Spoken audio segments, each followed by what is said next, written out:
Senhor presidente, senhoras senadoras, senhores senadores, telespectadores da TV Senado, ouvintes da Rádio Senado. Eu, coincidentemente, vou abordar o mesmo tema do senador Paim. Pena que eu não estava aqui para não repetir algumas coisas que ele deve ter dito.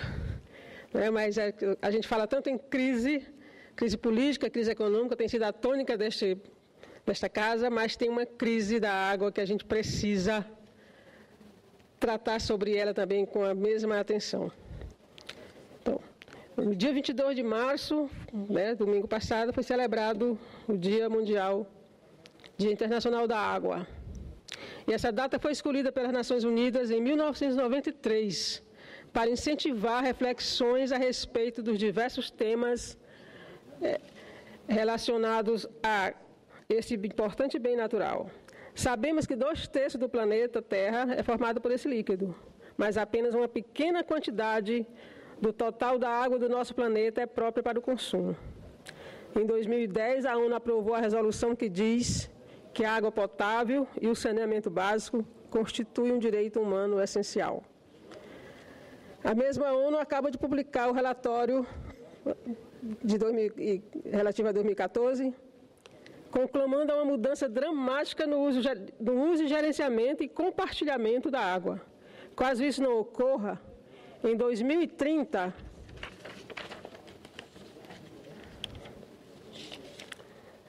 o mundo enfrentará algo em torno de 40% de déficit de água. Diz ainda o relatório que o consumo na última década cresceu 2 vezes mais que a população e que 10% dos aquíferos são explorados acima de sua capacidade.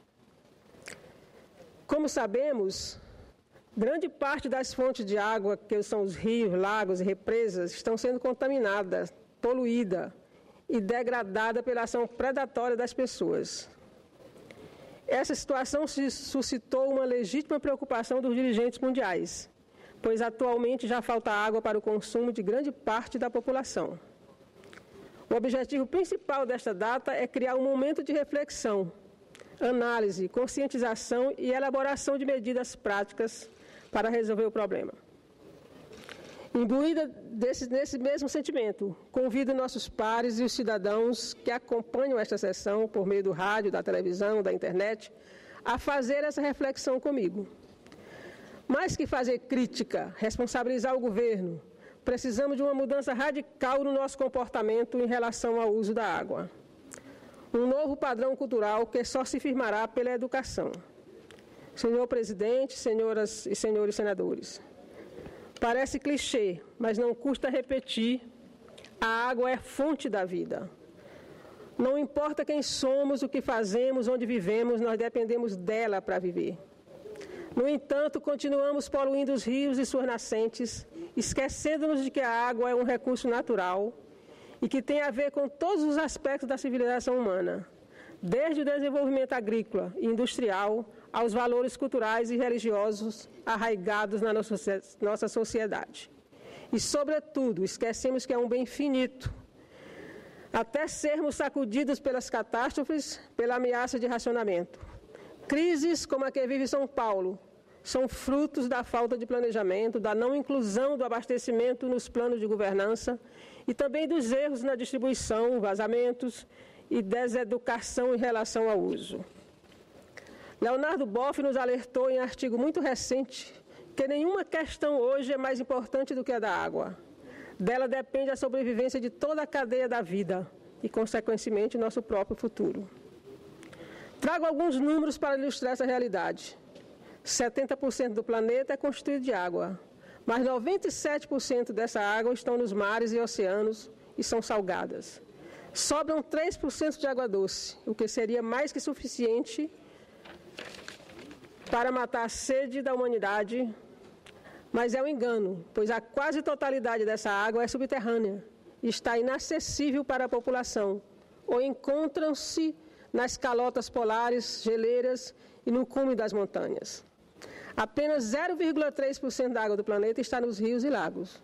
70% dessa água disponível é destinada à agricultura, 20% à indústria e restam apenas 10% para uso humano e para matar a sede dos animais. Observando os dados, percebemos que precisamos começar a utilizar a água de forma muito mais prudente e racional, evitando o desperdício e a poluição. Hoje, 1/6 da população mundial, mais de 1 bilhão de pessoas, não tem acesso à água potável. Mais de 2 bilhões não têm acesso a serviço de saneamento básico e cerca de 6.000 crianças morrem diariamente devido a doenças ligadas à água insalubre e a um saneamento e higiene deficientes. Senhor Presidente, segundo a ONU, até 2025, daqui a apenas 10 anos, se forem mantidos os atuais padrões de consumo, desperdício e poluição, 2 em cada 3 pessoas no mundo vão sofrer escassez moderada ou grave de água. Há mais de 10 anos, eu assisti um documentário sobre a água que dizia que dali a 30 anos nós iríamos desejar ter morrido antes de presenciar o flagelo da falta d'água.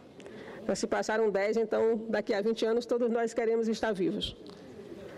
Nosso país tem a maior reserva de água doce da Terra. Possuímos 12% do total mundial, mas sua distribuição não é uniforme em todo o território nacional. A Amazônia é a região que detém o maior bacio fluvial do mundo. O volume da água do rio Amazonas é o maior do globo, mas isso não nos garante a sobrevivência, porque as maiores concentrações populacionais do país encontram-se nas capitais, distante de grandes rios como o Amazonas, São Francisco e o Paraná. Os meios de comunicação estão dando um grande destaque à crise hídrica que ultimamente aflige as populações dos grandes centros urbanos, principalmente do Sudeste. Mas o maior problema de escassez continua sendo no semiárido brasileiro, localizado majoritariamente na região Nordeste, de onde venho. Um parênteses assim, a semana passada eu estive numa cidade que não é do semiárido, e a prefeita falou que um poço de 120 metros tinha secado. E aí ela mandou perfurar mais 60 e não conseguiu uma gota d'água. Em Esperantina, senador Elmano. Imagina que não é região semiárida.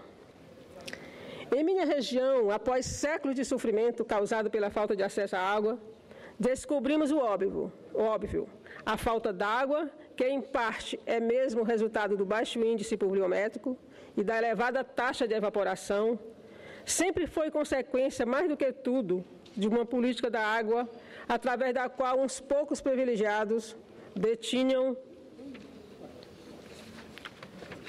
a posse e uso de quase toda a água do semiárido, enquanto outros morriam de sede. Felizmente, de uns anos para cá, entidades como a Cáritas Brasileira e a Articulação do Semiárido, apoiadas pelo governo, mostraram que, mesmo numa região onde a chuva é pouca e a água do subsolo é profunda, são também múltiplas as alternativas e estratégias possíveis para garantir o acesso à água para a população. No Piauí e em todo o Nordeste brasileiro, mulheres e homens aprenderam a arte de conviver com o meio ambiente, olhando os ciclos das chuvas, o comportamento das plantas, dos animais e as características do clima e do solo. Desse conhecimento saíram as melhores técnicas de convivência com o semiárido, como a estocagem de água da chuva a partir da construção de cisternas de placas, hoje já disseminadas nacionalmente. São mais de 1 milhão de cisternas construídas nos últimos 12 anos. Essa é uma atitude que deveria ser adotada por toda a população em relação à água da chuva. É uma água boa de se beber, gostosa que só. Desperdiçada durante o período chuvoso. É como morrer afogado e com sede. É preciso haver incentivo ao uso de cisterna nas residências onde há espaço, nos sítios, nas fazendas, independente da escassez ou não de água. Sou professora e gostaria de propor que, além da valorização destas e de outras boas iniciativas, investamos também em educação ambiental, ferramenta indispensável para a construção de novos saberes e atitudes, formando sujeitos preparados para a tomada de consciência de que o futuro da humanidade e a qualidade de vida das gerações futuras dependem em parte das escolhas que fizerem na sua própria vida. Entre essas escolhas, obviamente, está a relação amorosa e respeitosa que devemos ter para com os recursos naturais, especialmente a água, pois, como bem diz um provérbio indiano, nós não herdamos a terra dos nossos pais, pedimos-la emprestada aos nossos filhos. Senhor presidente, estamos no parlamento e aqui já construímos leis excelentes que tratam sobre a proteção dos recursos hídricos. A Constituição Federal, as leis federais, estaduais e municipais já definem muito bem os usos e a proteção dos recursos hídricos no Brasil. Falta, em minha opinião, mais efetividade nos mecanismos de fiscalização. E, sobretudo, falta à população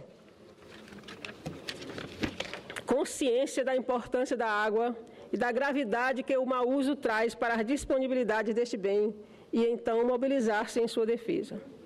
Há poucos dias, criamos aqui no Senado uma comissão temporária para diagnosticar a crise hídrica enfrentada pelo país e propor soluções para a situação.